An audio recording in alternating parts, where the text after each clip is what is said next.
Därför att det är ett sånt sällsynt vedervärdigt system.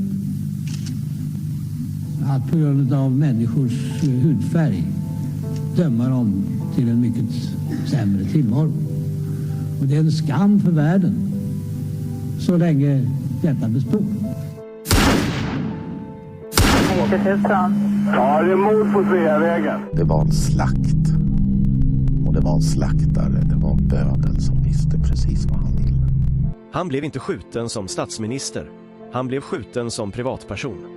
Polisen säger att mordet av allt att döma var mycket noga planlagt. Och alla personer med walkie-talkies på varsin sida om Sveavägen som man hörde liksom. Jag trodde att man i mordutredningar alltid gjorde bandade förhör med de väsentliga personerna som har funnits på platsen och som är viktiga. Makalöst ointresse. Det är klart att man försöker liksom suggerera sig fram till att få ihop bilderna om man nu var säker på att det var dem, så vill man ju få det att överensstämma med sitt eget vittnesmål. När sanningen om det här kommer fram så kommer det svenska samhället att förändras i grunden. Sydafrika, vilket jag personligen tycker är ett ganska intressant uppslag med tanke på att det är en ganska konkret motivbild. Det pratas mycket om Sydafrika och det är flera personer som har tagit kontakt med oss och haft intressanta synpunkter på det här uppslaget. Fick Craig veta att Palme var nyckelpersonen i att ena sydafrikanska anti-apartheidrörelsen. Det var min tanke och det har jag trott allt sedan dess.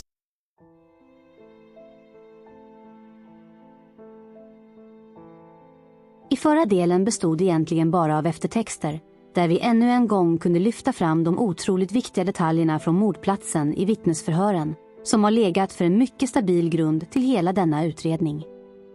Vittnesförhören och den avslöjande märkliga, avsiktliga och smutsiga genomskinliga hanteringen som vittnen har fått utstå genom åren för att mörkläggningen skulle lyckas. Vi lyfte även fram hur viktig vittnespsykologisk kunskap är för att värdera, avkoda och tolka uppgifterna. Och jag menar fortfarande att det var den stora skillnaden mot när andra har grävt i materialet. Samtidigt måste man även kunna lyfta fram kritik till alla som tidigare grävt i förhören med alla vittnen runt mordplatsen. Att vissa manipuleringar och tillrättalägganden med facit i hand är helt uppenbara manipulationer rent visuellt. Att inte fler har hittat dessa, trots det olösta mordet och alla märkligheter runt utredningen, är för mig en gåta, någon gärna får försöka svara seriöst på framöver. Ett viktigt belägg för att fler behöver ansaka sig själva i alla fall, i sin kritik mot etablissemanget och den naiva inställningen till det. Även om utredningen har avslutats för denna gång så finns det nu stora möjligheter för många att dela min upplevelse som jag haft ett långt tag nu. Att när man väl vet vad som har hänt och de grova dragen kring varför, så är det en riktigt stor behållning att ännu en gång titta på äldre avsnitt på YouTube om Palmemordet. Läsa inlägg och gamla artiklar för att försöka förstå vilka personer som har befunnit sig på rätt eller fel sida av mörkläggningsskiljelinjen. Helt plötsligt kan man hitta flera personer som är inne på rätt spår. Eller agerat på ett visst sätt som nu med det rimliga grova facit i hand ger starka belägg för att de var personer som vägrade finna sig i att sanningen bakom mordet inte kom fram. Hur de senare har blivit behandlade och hur de har agerat kan även rent politiskt ringa in, vilka vi kan tro har varit bidragande i mörkläggningen under åren. Vad visste egentligen partiernas företrädare? Vilka partier var inblandade? Vilka var inte delaktiga i mörkläggningen? De personer som var de hjältar som vi saknar i dagens Sverige när ingen från etablissemanget eller som utmanar det kliver fram och drar näven i bordet och säger nu räcker det med lögnerna. Det blir helt enkelt en fortsatt folkbildning i hur vi nu med facit i hand kan nysta upp vilka personer som gjort vad i den här härvan. Det är det arbetet som kvarstår för att vi framöver ska kunna ställa rätt avslöjande frågor till rätt personer. Det är grunden i att ställa personer mot väggen för att kunna få avslöjande svar. Låter vi politiker och myndighetspersoner bara tala fritt, kommer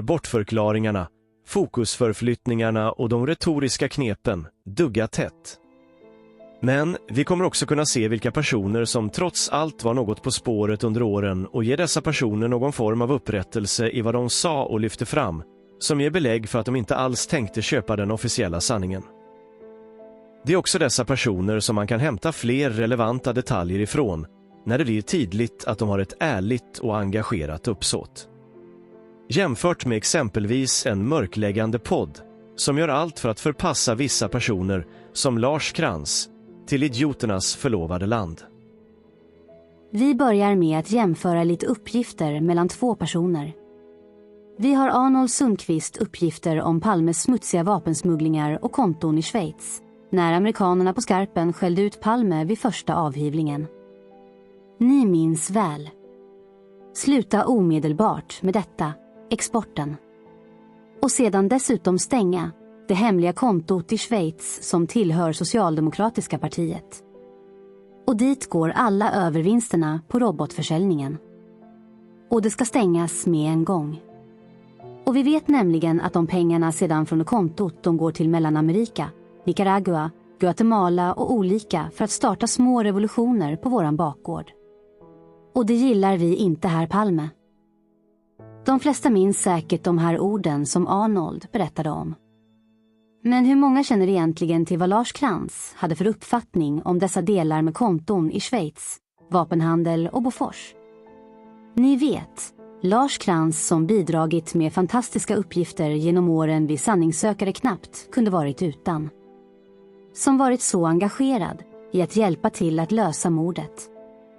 Krantz som rimligt förklarligt gick vilse i sina slutsatser, mycket baserat på hur sjukt smutsigt sätt han blev behandlad av Palmeskenutredningen på. Vad grävde Krantz fram och tänkte? Vilka resonemang han förde? Men också vilka uppgifter relaterar han till som han läst om eller tillgodogjort på annat sätt? Det blir en persons vi, i en viss kontext, att försöka förstå. Och jag hoppas verkligen att ni tittade på programmet vi nämnde i förra avsnittet om Palmes vapenhandel och mutorna till Indien. Även här har Krantz mycket bra koll och ställer de rätta frågorna, men som vanligt kan slutsatser bli lite galna. Men det är inte längre ett problem för oss som har facit. Vi kan lättare nu förstå var slutsatserna kommer ifrån och vad det egentligen handlar om, som Lars inte hade koll på. Och därmed bara inse att ur Krantz och hans kontext är det inte så galet ändå. Det finns flera andra saker som var besvärande. Dels alltså inom partiet var det starka krav ifrån Dalarna och Småland bland annat på hans avgång. De första anmälningarna från Svenska Freds om vapenexport, som ju också var väldigt besvärande för Palme, den kom 1984 redan och var under utredningen. Jag tror att någon gång i november så börjar han, och vilka vet jag inte. Men man börjar att förbereda att iscensätta ett attentat. Det ska se ut som ett attentat. Palme vidtar en åtgärd till dessförinnan. Den 4 januari så har med sin Palme-kommission för fred och nedrustning. De har sektion i New Delhi och som det stod i Svenska Dagbladet, det enda synbara resultatet av deras ansträngningar är den affär, Hambits affär, som Palme personligen gör upp med Rajiv Gandhi den dagen. Maskning skrev i en elak artikel i Dagens Nyheter att det hade varit snyggare om man hade låtit Maskning göra den affären. Men han gjorde det personligen och vi vet att det fortfarande surrar kring de 319 miljonerna som skulle ha gått till mutor enligt indierna, i en affär där det inte finns några mellanhänder. Och allting tyder på att de här pengarna sattes på konto i Schweiz för familjens framtid. Och det är ju fortfarande konvulsioner kring dessa pengar. Fortfarande vägrar den svenska regeringen att ställa upp och hjälpa indierna. I Indien har redan blivit regeringskris och för all del har det ju blivit i Sverige också. Men man har inte kopplat i Sverige till Boforsaffären, det tror jag man ska göra. Om man sedan ser rent konkret på det här attentatet, hur gärningen ser ut, så det första synliga tecknet på förberedelserna som jag kan se det är ett inbrott i Socialdemokraternas partiexpedition på nyårsnatten som aldrig är uppklarat. Men man ser en figur med en låda hoppa in i en bil som kör iväg. Och varför jag sätter det i samband med det här som en förberedelse är att mannen var iklädd blå täckjacka. Om man ska iscensätta ett sånt här attentat så kan det vara bra att ha någon förebild. Och det visar sig att det finns en sådan, nämligen Kennedy-attentatet. Det står också i Masknings bok. Han skriver att maskning har spårat upp en bok som han har i sin lia på maskning, och det är en bok av en amerikansk professor som heter Maskning och som handlar om Kennedy-mordet. Maskning skriver lite grann om. Han jämför lite också med Kennedy-mordet och Palme-mordet. När man läser den där boken, vilket jag gjorde, så är det alltså slående hur många jämförelser i detalj det finns mellan Kennedy-mordet och Palme-mordet. Det finns till exempel fifflet med kulorna, det finns. Osvald åkte bussen bit, han greps på en biograf. Det finns fullt av detaljerade likheter. Liksom även i efterspelet, det finns. Kommission och ytterligare en kommission. Där finns juristkommissionen och Edermankommissionen. Det verkar som om att man har följt allting. Det har gått efter ritningarna. Krantz hade alltså även han väldigt bra koll på många av de paralleller som existerade mellan Palmemordet och Kennedy-mordet. Det är lätt att förstå att Krantz aldrig har förstått att det är till Iran som vapensmugglingarna har varit det stora problemet, med den skada som Robot 70 gjorde i Persiska golfen. Det är dock intressant att Krantz grävt fram konton i Schweiz som USA krävde att Palme skulle avsluta, som var uppfört i Socialdemokraternas namn. Det är lätt att anta av Krantz att det handlade om att berika sig själv, eller familjen, fast jag menar att det rimmar mer ideologiskt och med andra sossars inställning, att det handlade om att skeppa pengar just till små revolutioner på amerikanernas bakgård. Är det inte dags att ge personer upprättelse för vad de egentligen tyckte och tänkte? Hur vettigt tankesättet ändå är. Hur välresonerande Krantz kunde vara i sina tankar utan att för en delen köpa hans slutsatser. Blir det nu ännu mer förståeligt varför mörkläggarna bara plockar ut det värsta som Krantz påstått och målar ut honom som en komplett galen, ensam störd konspirationsteoretiker. En sådan som hans släktning, till och med, höll med om att man kanske borde gärningsmannaprofilera på en bokmässa nyligen. Så det handlar mycket om att även välja sina källor för att kunna gräva fram mer information. Lars Krantz är en. Vi har även lyft fram viktiga personer tidigare som fick slita hårt för att bara vara moraliskt anständiga i anslutning till Palmeskenutredningen. Alla vet redan hur poliskommissarie Söderström blev behandlad. Åke Rimborn likaså. Sven Ahner. Hur åklagaren KG Svensson inte ens släpptes in i utredningen och att hans förslag om inspektioner av fasader och skottvinklar helt ignorerades av Holmér. KG Svensson som helt själv fick efterlysa de 2 killar som gav Viktor Gunnarsson vattentätt alibi vid tiden för mordet, men som de som försökte sätta dit den oskyldige Gunnarsson avslöjande vägrade ta tag i. Som vi också repeterade i en tidigare del, så kunde vi även förstå en person på andra sidan. Inifrån själva utredningen.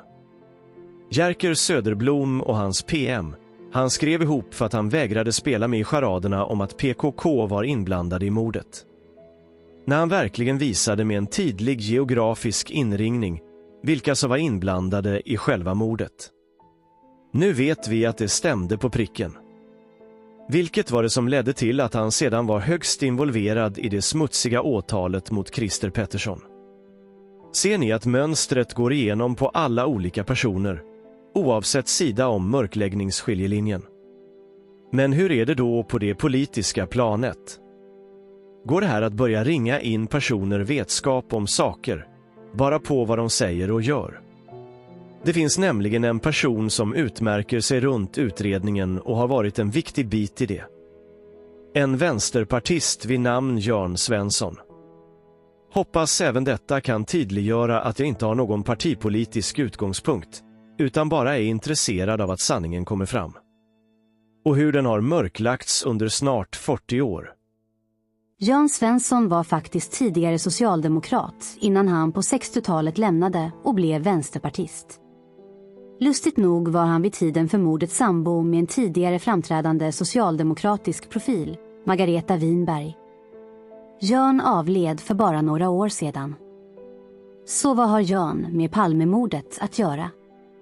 Mycket visade sig när man tittar på innehållet han lyfter fram. För det första uttalade sig Jörn i anslutning till bröderna Potjanens bok. Inuti labyrinten är det första seriösa försöket att konkret, detalj för detalj klarlägga det faktiska förloppet av mordutredningens mest vitala avsnitt. Bokens analys och redovisning av detaljfakta överträffar med bred marginal de officiella utredningar som företagits av 2 kommissioner, Juristkommissionen och Edenmankommissionen. Varför är detta viktigt i kontexten? Därför att Jan till och med var delaktig i en kommission innan han hoppade av. Vi läser om uppgifter kring Jan på nätet. Riksdagsmannen Jan Svensson sade i en tv-debatt i april 1987. Mordet på Olof Palme kommer aldrig att klaras upp. Svensson, som då satt i Edenmankommissionen, menade att det som var sant aldrig kommer att läggas fram. Han lämnade kommissionen i protest då han inte fick tillgång till vissa dokument. Samma råkade Sigvard Marjasin ut för när han ville se vissa dokument. Men det satte Säpo stopp för. Därmed har de bekräftat mörkläggningen. Vi har alltså en person som inte ens fick se de dokument han ville och som sedan skulle vara satt att granska Palmeskenutredningen. Något som alltså Säpo satte stopp för. Ni vet Staj Behind Säpo. Ni vet Säpo som var i polisens sambandscentral på mordnatten när poliskommissarie Åke Rimborn kom dit efter att ha besökt sjukhuset. Säpo, vars chef syntes dagarna före mordet, rekognoserar vid Tunnelgatan tillsammans med Holmér. Men vi fortsätter att gräva och såklart återkommer vi till allas vår hjälte Sven Aner och hans fantastiska engagemang. Dolda krafter för utredningen på avvägar. Det sägs att vi lever i ett allt mer avancerat informationssamhälle. Tänkbart, men detta samhälle har i så fall sin egen baksida. Informationen döljer sin egen information. Palmenitt ger här ett intressant exempel. Våren 1993 gjorde Jan Svensson, V, ett inlägg i den stockholmska Stjärntvekanalen. Detta inlägg är en bred skildring av situationen före, kring och efter mordet på Olof Palme, men det har, så vitt Palmenitt kunnat finna, aldrig återgetts, aldrig kommenterats. Inlägget går nu till Göran Persson, S, och Carl Bildt, M. Hur ser ni på dessa stora frågor?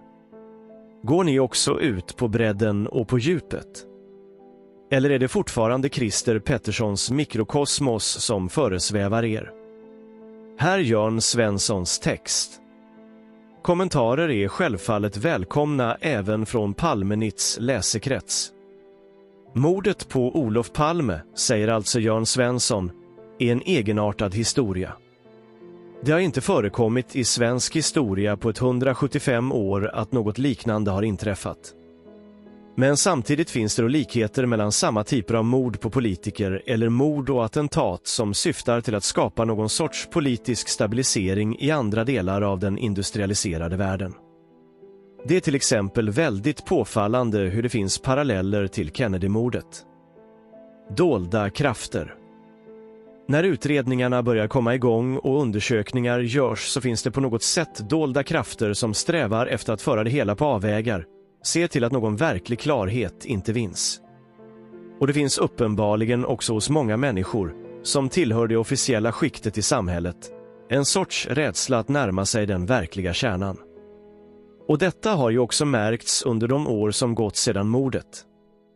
Vad man kan säga om Palmemordet är väl att det uppenbarligen är en frukt av en kvalificerad politisk konspiration som är mycket skickligt gjord, som har varit väl förberedd och bakom vilken står medvetna krafter. Och det är den bakgrunden som man enligt min mening från myndigheternas sida hela tiden har underlåtit att försöka undersöka. Man måste ju hela tiden fråga sig, vem kan ha haft intresse av att han röjdes ur vägen och vem har haft resurser att organisera en så pass kvalificerad kombination? För det här är ju som sagt inte slumpens verk, det är inte heller några galningars eller fanatikers verk, utan det är en väl avvägd, organiserad handling som har varit förberedd under en relativt lång tid. Vad man istället gjorde var att från polisledningens sida lägga upp en egen konspiration där man riktade sig mot en utsatt grupp som saknade försvarare, som var lätt att ge sig på och som var terroriststämplad både i Sverige och Turkiet. Och att detta skedde på ett mycket medvetet sätt och att det styrdes också av säkerhetspolisen visade sig bland annat av att man till allmänheten och massmedia spritt falsk information från spaningsledningens sida om mordvapnet och om de kulor som man hittade på mordplatsen. Det är nämligen helt uppenbart och har varit uppenbart från början och måste ha varit väl känt av polisen själv att det inte är de här kulorna, den här ammunitionen som används vid dådet. Det var bara det att de här upphittade kulorna passade till det vapen som man ville konstruera fram därför att man trodde att man hade ett vittne som skulle kunna visa att han hade sålt ett vapen av den typen till någon människa med kurdiskt ursprung i Sverige. Det var därför man hittade på att detta vapen skulle bindas samman med de här kulorna. Men det var från början helt uppenbart att så inte var fallet. Det här visar att det var någon sorts medveten konstruktion från spaningsledningens sida. Nu är det hemska, som är väldigt förskräckande och som man ska dra erfarenheter av för framtiden, att massmedia spelade med i detta spel så som de gjorde och hur också de ledande politikerna spelade med. Vem hade intresse av mordet? Vad jag tycker, fortsätter Jörn Svensson i sitt stjärn-tv-inlägg, är att det är slående att ingen i Sverige tycks riktigt vilja gå in på en analys av vad den internationella terrorismen är och vad den består av. Därför allt gör man det ska man ju snart finna att det viktigaste med den internationella terrorismen ju inte är de relativt små grupperna som utan politisk kontroll från några större partier eller etablissemang opererar med våldsmetoder. Jag tänker då på de baskiska separatist-EMA, Ustasja-grupperna, Abu Nidal och så vidare.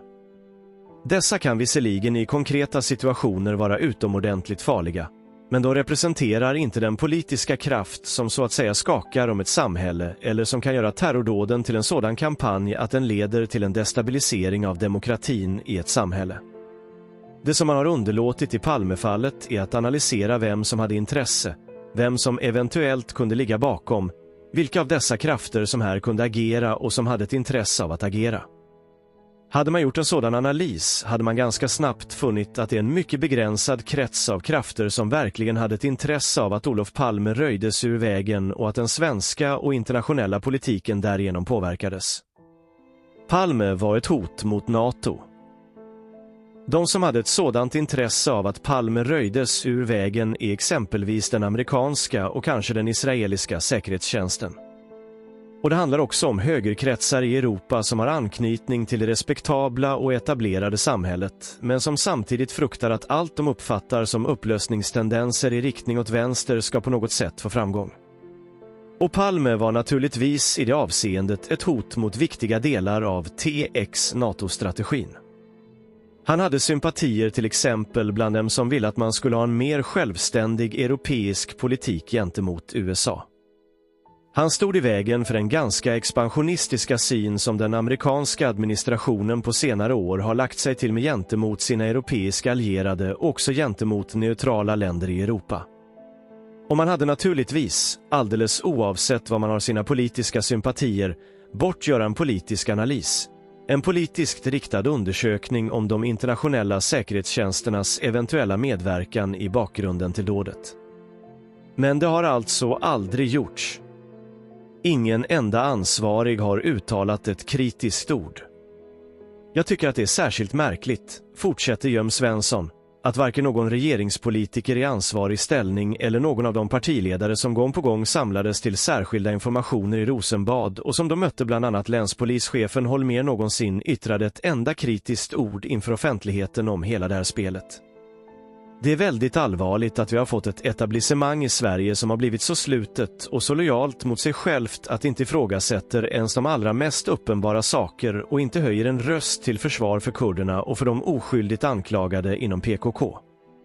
Man kan ställa frågan om Palmemordet var avsett att på något sätt åstadkomma något liknande en statskupp. Nu är det ju så att i Sverige gör man inte statskuppar på samma sätt som i till exempel Grekland. För detta är inte möjligt i den svenska politiska miljön. Men däremot kan man säga att kanske var detta ett försök till en så kallad långsam statskupp. Genom att på det här brutala sättet röja undan en nyckelperson så åstadkom man.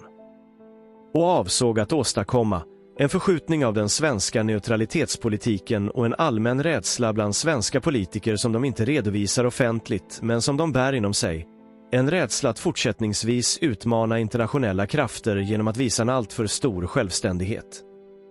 Och i detta avseende tror jag bestämt att man kan tala om en tyst och långsam statskupp som inte berörde våra demokratiska institutioner formellt och organisatoriskt, men som åstadkom en förändring i det bärande innehållet i den svenska politiken. Oro för att konspirationen röjs. Och jag tror, slutar Jörn Svensson sitt debattinlägg, att inte är någon slump ifall man tror sig spåra, hos inte minst ledande socialdemokratiska politiker, en oro för att de verkliga gärningsmännen bakom den här konspirationen ska komma fram.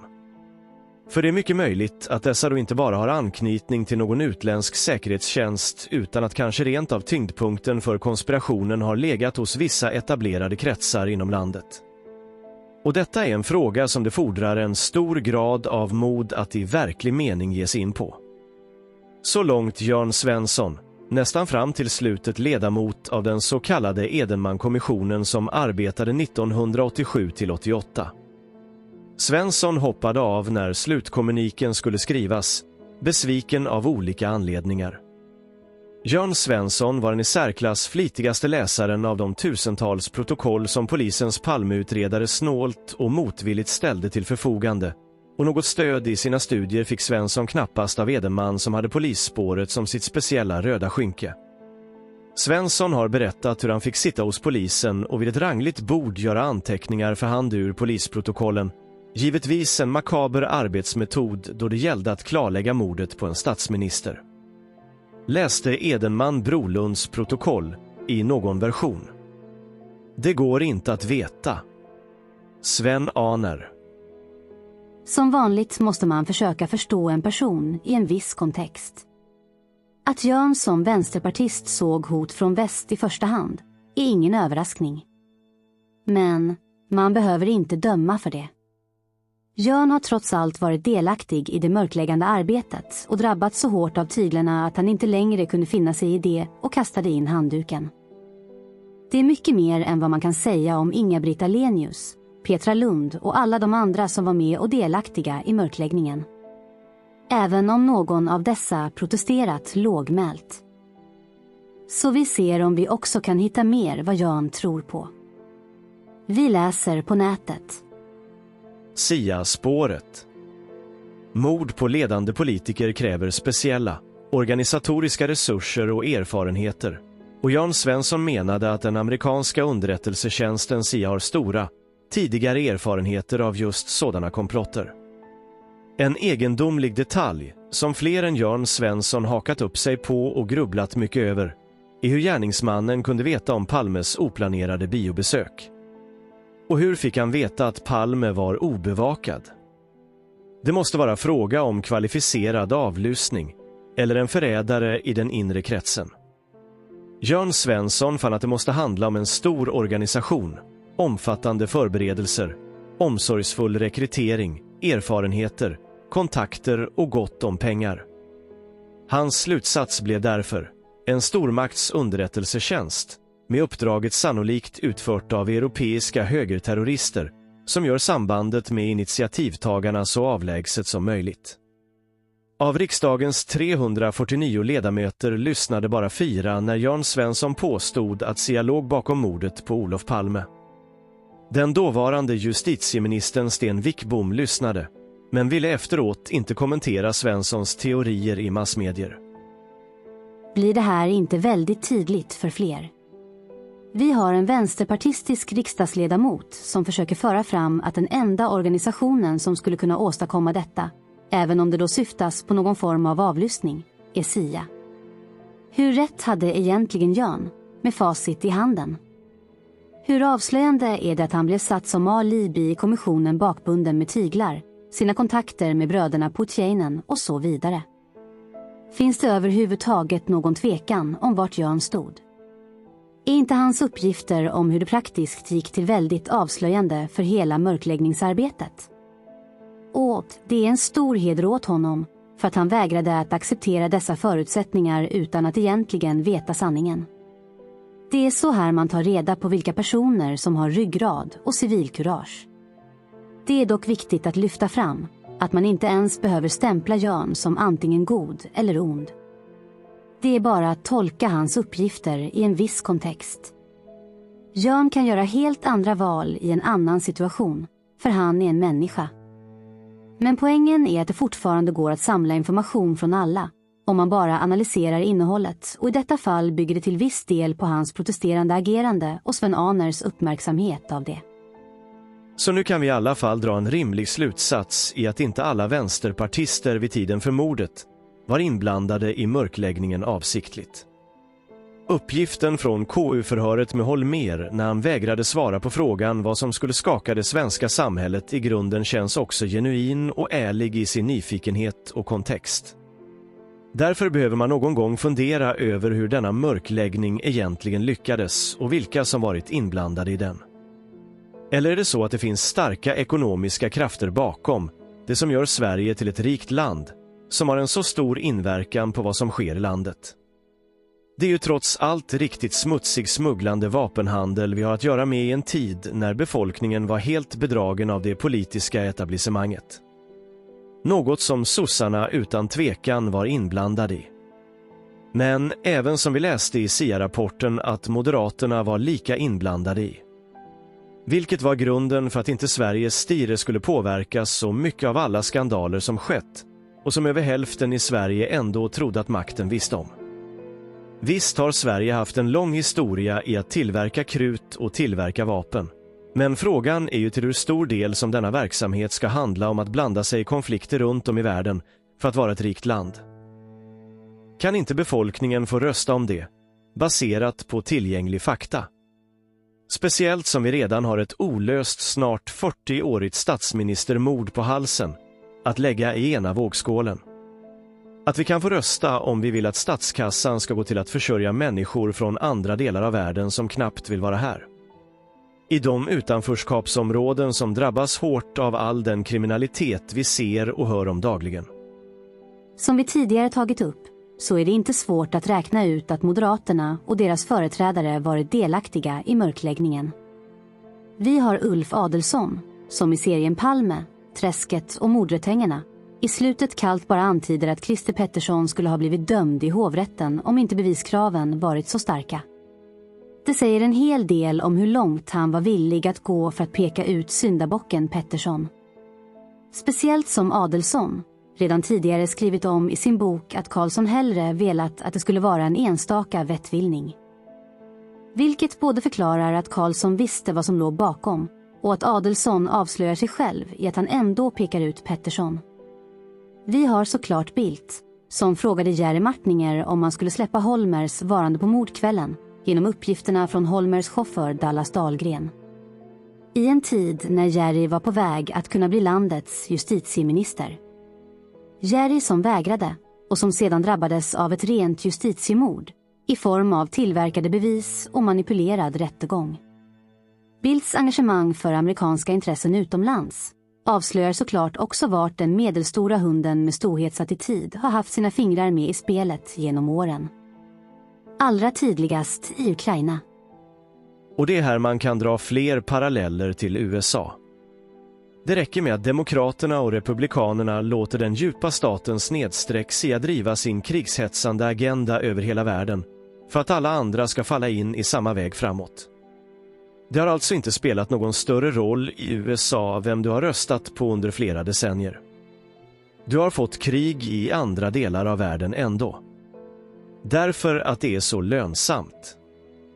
Det finns otroligt stora amerikanska företag som tjänar stora pengar på krig. Både i vapen, men även i att bygga upp söndertrasade länder efteråt. BlackRock, kanske någon har hört talas om. USA har även kunnat skapa olika biolab på ställen runt om i världen, där det går att forska fram virus och kemiska stridsmedel. Det är väl inte helt orimligt att se hur den svenska vapentillverkningen har sett ut sedan Palmes dagar, när vi vet hur otroligt beroende vi är av motorer till JAS från USA, eller komponenter till Robot 70 redan under 80-talet. När vi sedan blev den totala lidstaten som också korrumperades så enormt i samband med mörkläggningen av Palmemordet, så är det inte så svårt att se att i Sverige var det samma situation som i USA. Oavsett vilken sida som regerade och som folk röstade på, så fortsatte mörkläggningen. Och vapenproduktionen, som vi sedan skulle tvinga på alla andra härjade lydstater runt om i världen som exempelvis Sydafrika. Som vi redan har hört runt mordet och hoten. Vill du att Sverige fortfarande ska vara ett rikt land? Det är vapenhandel det har handlat om hela tiden och att göra som USA vill. Det är därför som den svenska propagandan kring kriget i Ukraina och den totala tystnaden kring vad det egentligen var som föranledde kriget är så fruktansvärt hycklande och avslöjande sjukligt krigshetsande i sin retorik. Länge gick det att säkra den fortsatta mörkläggningen i Sverige genom att hålla alla 9 partier i riksdagen utanför egentligt inflytande. Även när Sverigedemokraterna kom in skulle de frysas ut av alla andra partier i en gemensam aktion. Det som stämplats som hot mot demokratin. Som fått sin historia ältats i något som formulerats som konsumentupplysning. Nu är läget annorlunda. Nu har Sverigedemokraterna inflytande utan att sitta i regeringen. Och här låg min tidigare övertygelse om att det trots allt var detta parti som äntligen skulle lyfta på den våta filten som ligger över Palmemordet. Speciellt i den utifrånaktiga inställning de tidigare haft till det mörkläggande etablissemanget i det vänsterliberala klägget. Men som så många gånger tidigare så ser det ut som de ska falla in i samma smutsiga politiska retorik. Propagera för krigshets mot ryssarna. Stötta alla de sjukliga summor skattepengar och krigsmateriel i stöd till ett av de mest korrupta länderna i vår närhet, Ukraina. Och de som i krigshetspropagandan inte ser problemet med ryssarnas garanterade kommande invasion av Sverige blir av Sverigedemokraternas partiledare kallad antingen naiv, vilket är ett inlindat ord för dum, mindre vetande eller femtekolonnare, vilket ska antyda att man är ett rysstroll eller potentiell landsförrädare. Att Sverigedemokraternas partiledare skulle sjunka så lågt som att stämpla sakliga kritiska röster på samma sätt som Woke-vänstern gjort genom åren är nog det som jag mest känner ett ordentligt obehag inför. Så fort gick det innan de blev en del av det elitistiska etablissemanget, där klyftan till befolkningen blir så tydlig i den anklagande retoriken mot all saklig kritik till Ukraina-konflikten. Speciellt när det finns så kunniga och erfarna röster som Jeffrey Sachs och hans insiktsfulla beskrivning om vad som egentligen ligger bakom konflikten. Samtidigt sitter samma partiledare hycklande med ett nyfrälst EU-engagemang i statstelevisionen så fort det börjar skakas med en stor pengasäck för upprustning av försvarsmateriel inom EU. Det är alltså mycket pengar som står på spel för Sverige att tjäna på att fortsätta sin krigshets och mycket lönsamma vapenindustri genom att fortsätta med denna rysskräckspropaganda. Tror ni då att det finns några som helst incitament att vi ska få en inhemsk ljusläggning av Palmemordet, när mönstret, smusslandet och hyckleriet fortfarande är detsamma i detta politiska etablissemang? Hur många Sverigedemokrater har ni hört hylla och uppmärksamma Arnold Sundqvists berättelse på Sveb TV? Tänk på att den som tog dit Arnold var Sverigedemokrat innan hans beskrivningar av verkligheten inte gick i linje med det som Sverigedemokraterna senare anpassade sig till. Så att de nu så hårt ger sig på och sparka på de som tidigare röstat på Sverigedemokraterna och som hade stort hopp om att sanningen äntligen skulle få komma fram i Sverige, i det paradigmskifte det har talats om. Är det verkligen ännu längre ut på högerkanten man behöver söka sig med sin röst för att om möjligt kunna få en verklighetsförankrad och mer sanningsenlig bild av Sverige och dess historia? Är det Widning och Richthoff man nu behöver följa när det uppenbarligen är så att vi dödliga i befolkningen inte kan hantera sanningen, med syftning på filmen med Tom Cruise och Jack Nicholson? Fattar man inte att det är här den ohälsosamma förödande klyftan går i Sverige idag? Mellan befolkningen och det elitistiska etablissemanget. Därför måste man även också lyfta in vilka ekonomiska krafter det finns i Sverige som har haft mörkläggningen i ett sådant järngrepp genom åren. De som har ett intresse av att svensk basindustri, som Sverigedemokraternas partiledare kallade det, och trodde att han skulle komma undan sosse-överhuvudets angrepp om hyckleri i statstelevisionens vinklade agenda. Hur Sverige ska kunna rusta upp, samtidigt som vi precis som vi gjorde under kalla kriget, bekostade vårt eget försvar genom att även sälja till andra konflikthärdar i världen. Så, som en ytterligare dimension i ett utredningsarbete när man har skaffat sig en mycket god uppfattning om vilka personer som befinner sig på mörkläggningssidan och vad dessa personer väljer att lyfta fram, så blir det mycket intressant att även försöka förstå vad vissa personer kommer ifrån och på vilket sätt de gör det. Eftersom vi nu förstår att vi har en stor mörkläggande poliskår som gör sitt för att skydda sig själva och etablissemanget, kan det vara intressant att försöka analysera en av dessa. Vet knappt om jag tidigare ens har kommenterat något som polismannen SOA70 gör på sin YouTube-kanal, förutom att jag hade en diskussion med honom i ett kommentarsfält, när han gav sig på den fantastiska vittnespsykologen Astrid Holgersson och kallade henne både det ena och andra som inte var sant. Kalle Schiller, som personen heter egentligen bakom kanalen, är inte så svår att få grepp på. Han har varit polis ända sedan Palmemordet. Precis som alla andra poliser anser, så var Christer Pettersson den skyldige, även om han varit tvungen att tona ner dessa utpekanden genom åren. Men sitter man och högläser ur Ingmar Krusells sagobok om Palmeskenutredningen, så vet man precis var han hör hemma. Nu finns det inga direkta skäl att överhuvudtaget förespråka något som Kalle lyfter fram på sin YouTube-kanal. Hela Kalles uppsyn, självgoda framtoning och det uppläxande härskartekniska mästrandet är direkt motbjudande på så många sätt det kan bli. Men ibland så är det trots allt även dessa enkla karaktärer som bjuder på antydningar om vad som ligger bakom. Det är heller ingen idom att redogöra för vilken inriktning som Kalle har på sin kanal, utan det mesta handlar bara om att skjuta från höften på alla som han retar sig på. Helt övertygad om att målgruppen bara är gamla poliser som tyckte allt var bättre förr. Så vad är då det intressanta? Det är i reaktionerna. Kalle har nyligen startat krig mot Sveb TV, Hedberg, ljudförvrängaren och skådespelaren för de lögner som sprids om Palme, som teatermord, andra förtalsuppgifter. Till viss del har Kalle sakligt rätt i mycket, även om jag är mycket för att man ska få framföra sina åsikter offentligt. Sedan borde allvarliga anklagelser mot Palme och sjukliga teorier om teatermord mycket mer ifrågasättas och kunna styrkas i någon omfattning, men det ligger ofta inte i linje med de kanaler som mest är intresserade av uppseendeväckande höga visningstal och därigenom lönsamma parasiterande ekonomiska incitament. Lustigt nog har inte Kalle nämnt några av avslöjandena på denna kanal och heller inte kommenterat sakligt uppgifterna som Arnold Sundqvist lämnade om Palme och händelserna strax före mordet. Vilket som vanligt avslöjar en hel del. Vi vet alla varför. Men i denna konflikt med gänget runt Hedberg och ljudförvrängaren, som han för övrigt delar med PLA-kejen, så finns det andra uppgifter som Kalle reagerar starkt på. Det är nämligen andra påhopp som Kalle känner att han måste reagera mot, som den enkla personen han är. Och som vi tidigare tagit upp så många gånger, så är det i reaktionerna till saker som de bakomliggande motivbilderna ofta visar sig. Det Kalle väljer att försvara sig emot, mitt under konflikten om vad familjen Palme ska tåla, är att reagera mot ord som globalism, men också angreppen mot familjen Wallenberg. I 3 avsnitt hanterar Kalle i stora drag det på detta sätt.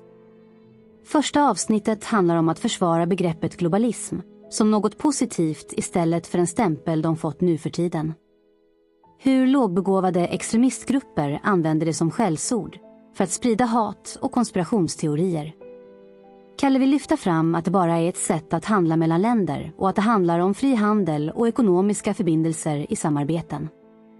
Kalle lyfter fram hur viktigt det är för Sverige med global handel för vår export av varor och tjänster. Hade vi inte haft den, så hade vi varit ett mycket fattigare land. Kalle visar såklart upp en bild på en Volvobil, men i texten till videon så är det primärt sammankopplingen mellan globalism och Wallenberg som är det stora problemet för Kalle. Men vi kommer till det. Globalismen ska ha lyft länder som Kina och Indien och att räddat så många personer i världen, samtidigt som Kalle motsägelsefullt lyfter alla problem som har kommit med klimatet när dessa länder har lyft sig och hur smutsiga länderna kan vara. Och när de motsägelsefulla argumenten till slut slår krokar på sig själv, så är det ansvarslösa politikers fel, enligt Kalle. Och som vanligt i Kalles avsnitt, så blir det en strid ström av nedvärderande stämplande epitet på alla som inte tycker som Kalle, men det är väl hans signum. Och som vanligt bygger kritiken mot globalismen på att det är antisemiter som sprider den. Man kan verkligen fundera på vad poängen med hela avsnittet var, fast det avslöjas av uppföljningsavsnittet som handlar om Wallenberg. Utan Wallenberg-dynastin hade Sverige varit ett fattigt land. Något som har givit Sverige välstånd i nästan 2 århundraden.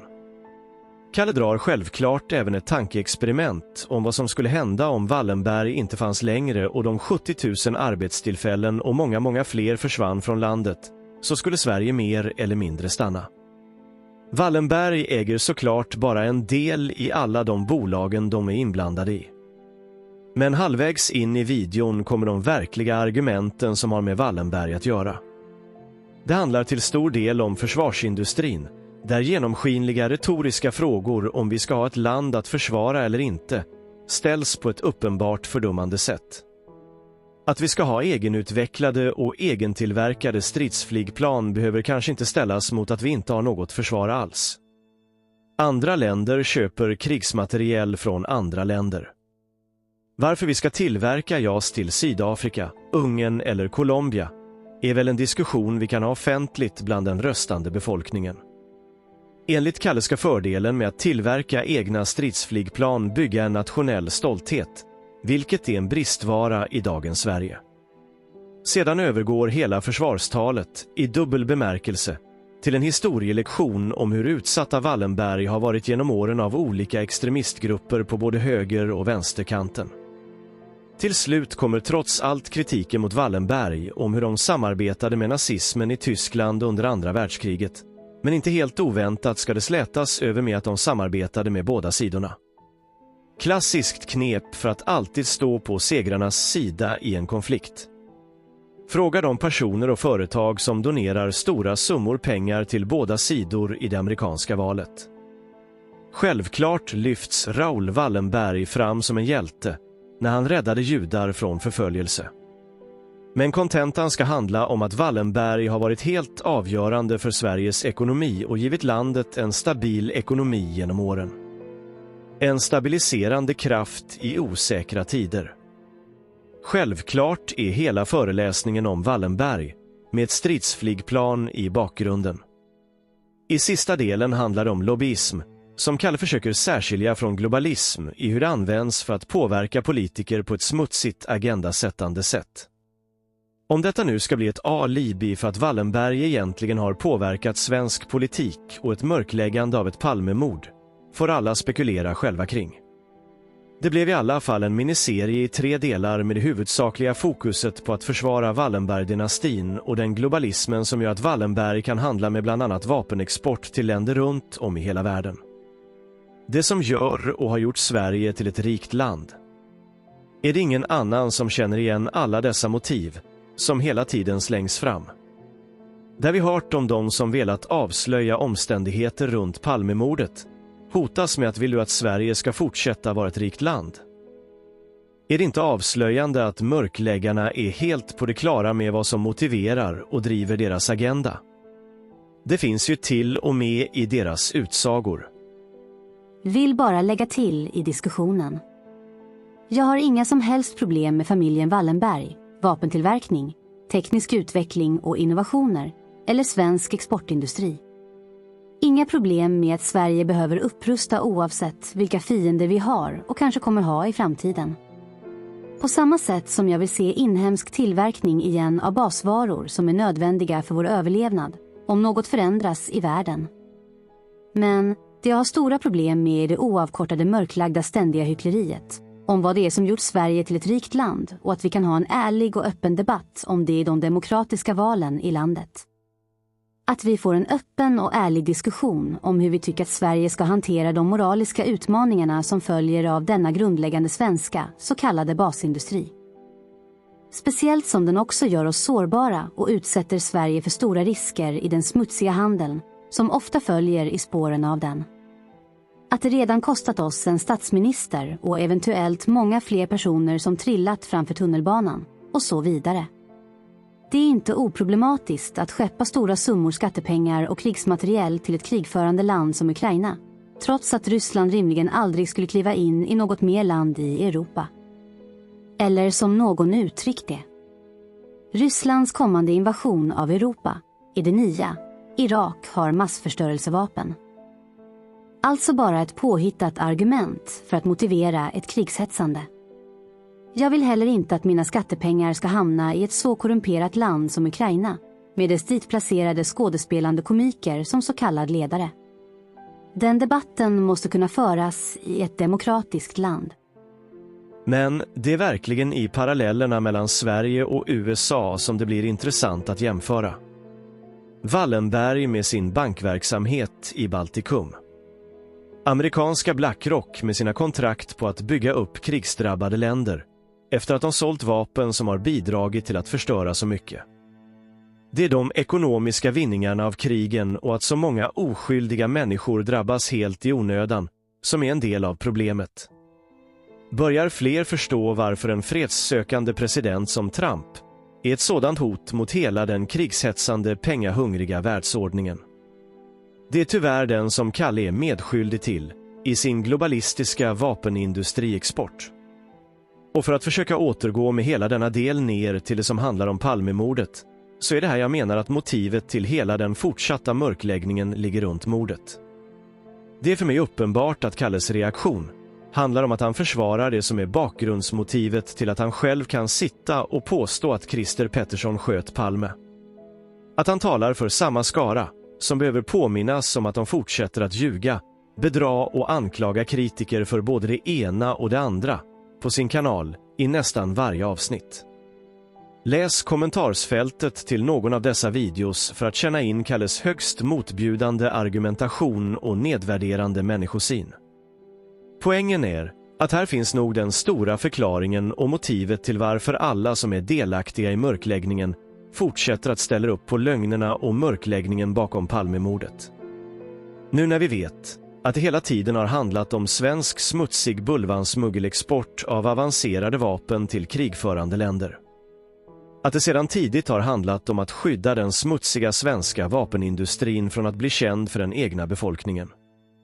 Det handlar om att urskulda sig och att kunna leva med det man varit delaktig i så länge och som drabbat så många oskyldiga. Oavsett om det är oärligt och falskt. Det handlar om att försöka motivera sig själv eller bedra sig själv, att man intalar sig att man ställer upp för det egna landet. Att man sig inte ens funderar på om dessa vapen kommer i fel händer eller används för att döda oskyldiga eller utsatta är såklart inget en gammal polis behöver lägga någon tanke på. Speciellt inte när den debatten är helt död i offentligheten. Då är det bättre att släppa några videos som gör att de andra som tittar får känna sig lika bidragande i den sektliknande skara som fortfarande tror att de bidrar med något kring ett ouppklarat statsministermord som de redan vet precis alla omständigheter kring. Annars vet de inte hur de ska undvika fallgroparna och eventuellt avslöja sig. Det gäller alltså att tolka och förstå en person och reaktioner i en viss kontext för att förstå möjliga bakomliggande motiv till varför de fortfarande kan sova gott om nätterna och leva med sig själva med vad de varit delaktiga i. Det går förstås att spekulera i om och i så fall vem som betalar honom för att fortsätta mörklägga Palmemordet och attackera de som söker sanningen om det. Är Kalle en gammal medlem i Stay Behind? Fortfarande finansierad av SIA? Eller är det svenska skattepengar från etablissemanget som tagit över notan? Eller är det Wallenberg som möjligtvis betalar för den fortsatta mörkläggningen? För att återigen försöka folkutbilda så handlar det om att kunna ta till sig information utan att påverkas allt för mycket av en obehaglig framtoning och motbjudande uppsyn. Lyssna på vad som förs fram. Vad han propagerar för. Vem han vill visa att han stöttar. Kanske till och med avslöjande, både vad som motiverar honom att göra det han gör och också vilka som betalar honom för att göra det. Det är precis det här som nu blir mer och mer vanligt i allt det grävande som sker kring korruptionen i USA. Man följer pengarna, kopplingarna och tidsmässiga samband. Men framförallt är det bara att lyssna på vad de säger, hur de säger det och vad de vill få fram.